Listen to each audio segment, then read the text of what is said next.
Assalamualaikum warahmatullahi wabarakatuh. Selamat pagi anak-anak ibu sekalian. Selamat bertemu kembali dengan ibu pada pagi hari ini dalam materi pembelajarannya kita. Baiklah anak-anak, sebelum kita memulai pembelajaran, marilah sama-sama kita berdoa pada pagi hari ini. Semoga dalam materi pembelajarannya kita diberikan barokah dan diberikan yaitu nikmat, nikmat kesehatan yang terutama, dan kita tetap bersemangat dalam melakukan aktivitas kita. Berdoa dimulai. Selesai. Alhamdulillah anak-anak sekalian, kita dapat bertemu kembali dalam materi pembelajarannya kita. Dalam materi pembelajaran IPS masih tetap di bab 1 ini, semester ganjil. Dalam materi pembelajarannya kita pada pagi hari ini, Ibu akan meringkas bab 1 di sini tentang masalah interaksi keuangan dalam kehidupan di negara-negara ASEAN.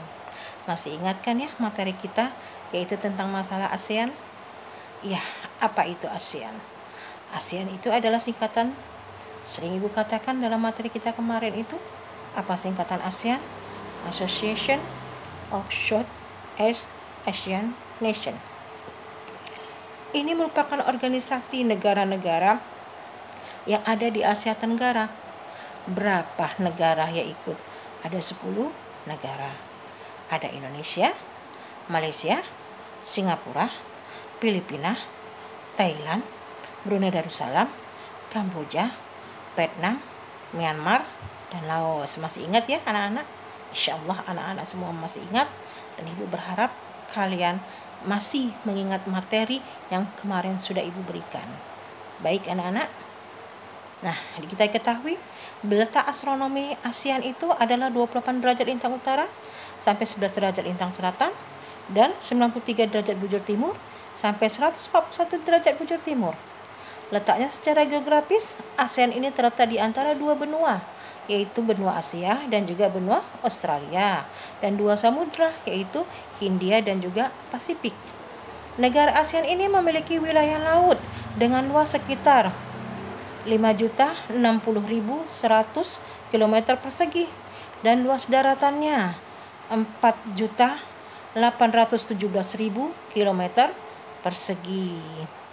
Oke anak-anak, apa sih faktor pendorong sehingga terbentuknya kerjasama yang ada di negara ASEAN ini? Di sini ada dua bentuk, adanya kesamaan dan perbedaan dalam sumber daya alam, dan juga adanya kesamaan dan perbedaan dalam wilayah secara geografisnya. Yuk anak-anak, lanjutin lagi. Faktor penghambatnya kemarin sudah Ibu ajarin. Dalam kerjasama ini, dalam negara ASEAN itu ada 4. Apa aja? Karena memang dilandasi adanya perbedaan ideologi. Kemudian ada konflik dan peperangan. Kemana Ibu jelasin masalah konflik dan peperangan terjadi di negara ASEAN, negara tetangga kita. Ya. Kemudian ada kebijakan protektif, di mana kebijakan protektif di sini adalah kebijakan yang bertujuan untuk melindungi kepentingan dalam negeri dan juga meningkatkan daya saing. Anak-anak, ibu sekalian, di sini bentuk kerjasama apa saja dalam negara ASEAN itu? Ada kerjasama di bidang sosial dan juga yang budaya. Contohnya apa? Pembangunan sosial menekankan kesejahteraan golongan berpendapatan rendah, perluasan kesempatan kerja, dan pembayaran upah yang wajar. Pengembangan sumber daya manusia, peningkatan kesehatan berupa makanan dan juga obat-obatan, pertukaran budaya, seni, pasti festival film di ASEAN, dan penandatanganan ATA. Apa itu ATA? Asian Tourist Agreement. Baik, Ibu lanjutkan kembali. Bentuk kerjasama lagi, apa yang dilakukan? Itu di bidang pendidikan. Ya, di sini ada contohnya ASEAN Council of Teacher Conference atau disebut juga ACT, yang dihadiri oleh para guru-guru di negara ASEAN. Ya, di sini kemudian ada penawaran beasiswa pendidikan antar negara dan juga olimpiade se-Asia Tenggara. Semoga anak-anak nanti bisa mengikuti olimpiade, ya, baik di dalam negeri maupun juga di luar negeri. Oke, Ibu lanjutkan lagi. Di sini pengaruh perubahan ruang dan interaksi antar ruang terhadap kehidupan. Di sini ada pengaruh ekonomi. Dibentuknya apa? Masyarakat ekonomi ASEAN, disebut juga dengan MEA.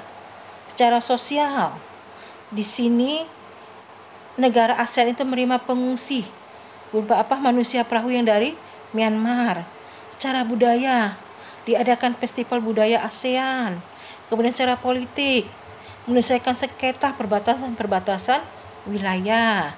Kemudian secara pendidikan, meningkatkan mutu pendidikan. Oke, Ibu lanjutkan lagi. Upaya peningkatan kerjasama antar negara-negara ASEAN ini memerlukan dorongan kekompakan, konsistensi, keterbukaan, rasa kekitaan, ya, saling menghormati, kesetiakawanan sosial, dan juga dinamis dalam kerja sama. Nah, di sini deklarasi dalam Vientiane Declaration of Teaching Gender Perspective and ASEAN Women Partnership for Environmental Sustainability merupakan upaya dalam apa? Meningkatkan pengetahuan dan keterampilan perempuan di bidang lingkungan, akses kepemilikan dan kontrol sumber daya, pembuatan kebijakan, strategi, dan program mengenai lingkungan berkelanjutan dan juga dalam perempuan. Ini materi yang Ibu tambahkan ya. Kemarin itu Ibu belum menjelaskan, tapi di sini ada deklarasi untuk para wanita. Oke, Ibu lanjutkan kembali. Pengaruh pengembangan ilmu dan teknologi terhadap perubahan ruang di sini. Ada teknologi transportasi. Kita dengan mudahnya bisa keluar negeri naik pesawat, ya.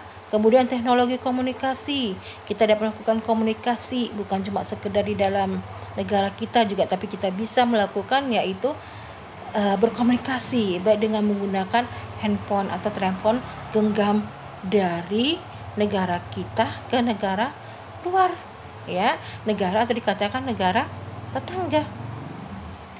Akibat perkembangan teknologi transportasi dan komunikasi ini dalam aspek apa aja tadi? Sosial. Ya, akhirnya dengan adanya teknologi ini bertambahnya jumlah penduduk. Dalam kemudian transportasi akan semakin bertambah tinggi sehingga di sini manusia banyak melakukan perdagangan. Perdagangan dilakukan bukan cuma sekedar di dalam tetapi juga di luar negeri, ini akan semakin bertambah mudah. Ekonomi, bertambahnya pendapatan negara dari pajak perbelanjaan, wisata banyak berdatangan, menginap, ya. Bahkan nilai barang lokal pun meningkat seiring dengan permintaan barang yang ada di luar negeri tersebut, dan kita juga bisa menjangkaunya karena ada permintaan mata uang asing. Kemudian budaya, terjadi aktuarasi budaya, yaitu perubahan sistem dalam nilai norma-norma, kecenderungan gaya hidup hedonis, aliran yang bertentangan dengan budaya itu udah masuk, ya, karena ada perkembangan teknologi. Kemudian keamanan, gangguan keamanan negara semakin rentan. Misalnya apa? Narkoba, ya, ini mendapat tempat. Kelompok perusuh antar negara mudah terorganisir karena memang adanya teknologi transportasi dan juga komunikasi. Lanjut, pengaruh konvensi lahan pertanian menjadi industri. Pemilik perusahaan mendirikan industri dengan alasan apa? Karena lahannya strategis, karena harganya murah, aksesnya lebih mudah, dekat dengan bahan baku. Kemudian faktor sosial dan budaya di sini lebih memudahkan lagi, ya, dalam mendirikan industri kepemilikan perusahaan sehingga menjadi yaitu industri yang ada di luar negeri atau di dalam negara tetangga kita. Ibu lanjutkan. Masalah yang timbul akhirnya bagaimana? Masalah yang timbul. Nah, di sini adanya akibat konversi lahan pertanian menjadi lahan industri. Ya, lahan pertanian ini berkurang. Produktivitas pangan dan juga pertanian menurun. Berpotensi terkena limbah industri. Konversi lahan ini akhirnya itu menjadi, ya, lahan industri. Lahan pertanian ini berkurang. Produktivitas pangan dan juga pertanian menurun. Berpotensi terkena limbah industri. Konversi lahan ini akhirnya itu menjadi, ya, lahan industri. Konversi lahan ini akhirnya itu menjadi, ya, lahan industri. Konversi lahan ini akhirnya itu menular ya. Karena kenapa di sini? Karena limbah industri yang terkadang dibuang sembarangan. Karena dan juga pertanian, lahan pertanian juga menjadi semakin bertambah sempit. Baiklah anak-anak, ibu akhirin saja materi ibu pada pagi hari ini.